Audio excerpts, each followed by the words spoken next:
Ciao, it's Heather and I am here in Sorrento, Italy.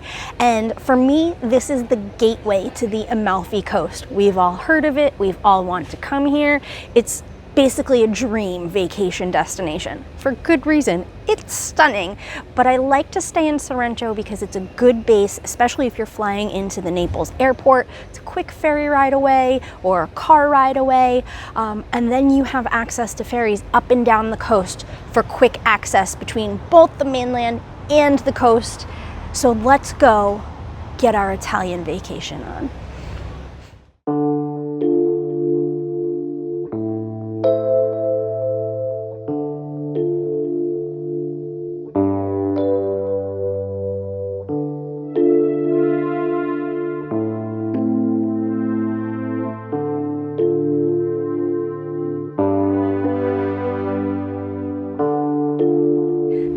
I'm staying at the Imperial Hotel Tramontano, which is located right in the center of Sorrento. If you're coming here to visit for the day, you are going to walk right past this. It is located on the cliffs overlooking the Bay of Naples and Mount Vesuvius. And it is stunning because it used to be a private villa going back 400-500 years. All of the great writers have stayed here. Royalty from every nation imaginable has stayed here.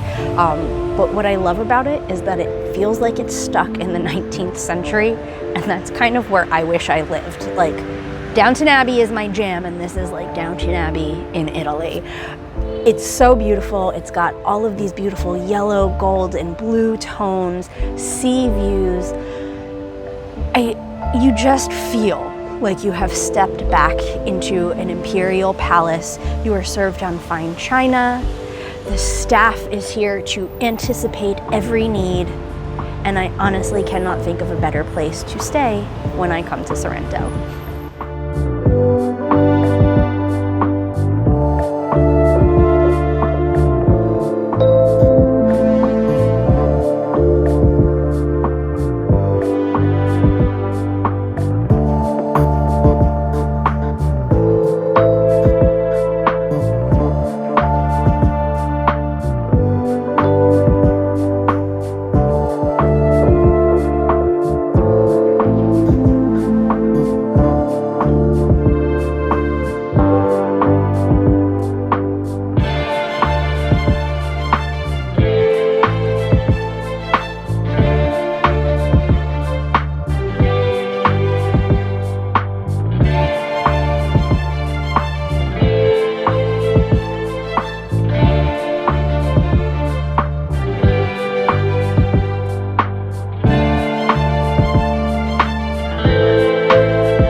This hotel is from a whole nother era and I love it. Look at my room key. It is heavy, but so incredibly regal and I love it. I love that I don't have a key card. I just go in with my fancy key that weighs 10 pounds. My room here is simple, but not really. It's very elegant. You can see these gorgeous bright yellow walls, which is a nod to the Sorrento lemons. The ceilings, gosh, are 20 feet high. It's so tall, and they have these beautiful crown moldings and blue and yellow tiles in the bathroom. Decorations, a little simple, but it feels of a bygone era.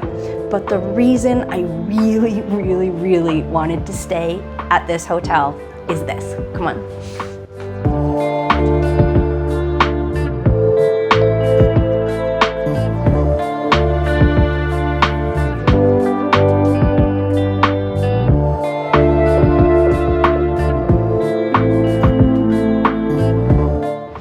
This is why I wanted to stay here. Look at this view. Look at it. That's Mount Vesuvius right outside my window, the Bay of Naples. There's a beach down below. Honestly, everybody should wake up like this every morning. So if you are interested in staying here, make sure you book one of their sea view rooms because, I mean, this is why you're here. It's worth it. All of the Amalfi Coast, but Sorrento especially, is known for their lemons. They get this big. I've never seen lemons like that. They grow all over town. There's even a lemon grove in the center of town that you can visit completely free of charge. Get yourself some lemonade, do a limoncello tasting, because if you come to Sorrento and don't taste limoncello, I think you did life wrong. But it's just so interesting to just see lemons that grow so well and so big, like they're flowers here. It's very pretty. Oh my God. Do you see the size of these lemons? They're bigger than my head. Bigger than my head.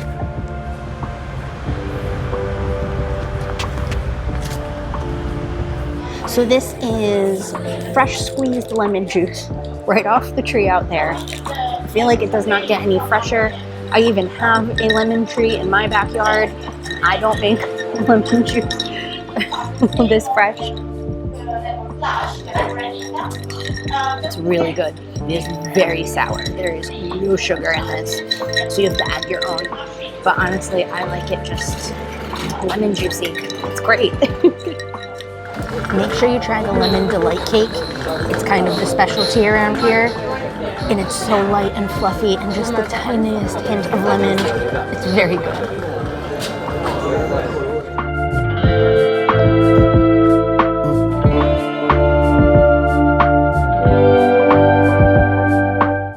When you're ready to get out and explore, it's so easy, especially if you're staying in Sorrento. Just like your town has a bus station or a train station, here they have a ferry station.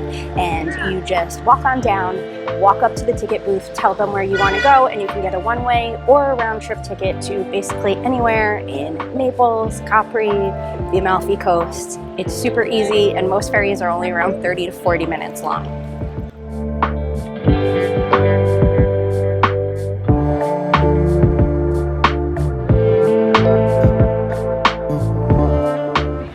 I'm bringing you to the town of Amalfi because it's the namesake of the famous coast. And yes, it is very small, and yes, it is overrun by tourists, but I find the people are so warm and friendly and willing to talk to you about their town.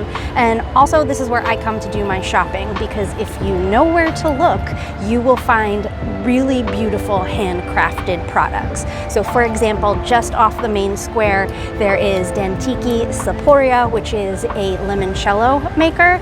And normally I can't drink limoncello. I find it really gross and grain alcohol-y with a hint of lemon, but this was so pleasant. Like, I didn't taste any of the alcohol. It was just a really nice summer drink, and mom and son make it all on their own, and they have all different flavors, and they even brought us back into their workshop to show us how they do it, which was really cool. And then Amalfi town is known for its thousands-of-year-old process of making paper. They used to be super famous for it, and of course now all we do is send emails. But I like to go in and pick up handmade note cards, Christmas cards, paper, journals. It might inspire you to start writing letters again because it's just so beautiful. And so I like to stop at La Scheria del Duca, again, right off the main square, because they have the most beautiful handmade products.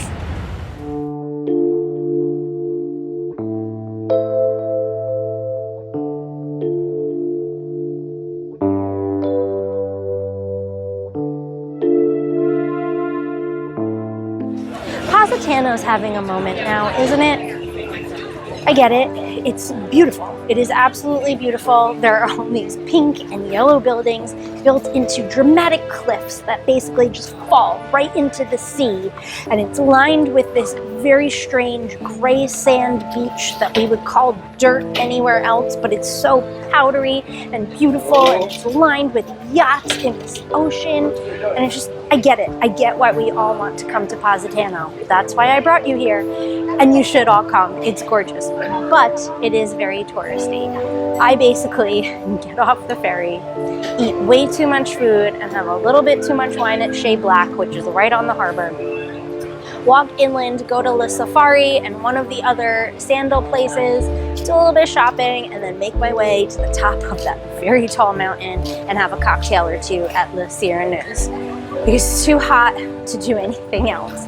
But if you come and you're willing to hike up an obscene amount of stairs, you will be rewarded with one of the most beautiful places on earth. Also, I mentioned sandals. Positano's known for them. They have professional sandal makers that will custom make sandals for you. But don't just stop anywhere. Like I said, go to Safari or a couple of the other places where you see little old men with hammers. Always look for the little old men with hammers, and they will make you your own personal custom pair of sandals for less than 100 euros, and you cannot beat that. So that was just a very small taste of Sorrento and the Amalfi Coast. There are so many other towns that you could visit while you're here. If you're looking for something a little smaller, maybe you go to Minori or Maori or Ravello, or you could even just stay right in the middle of the action if that's your thing in any of these towns. But the point is to give you a tiny little overview and entice you to come here and discover it for yourself, because that's what travel is all about. Thank you so much for watching, and if you have any questions or need help with your plans to the area, just pop them in the comments. I'm happy to help. My name is Heather, and I will see you next time. Bye! I have to wait for all the motorcycles.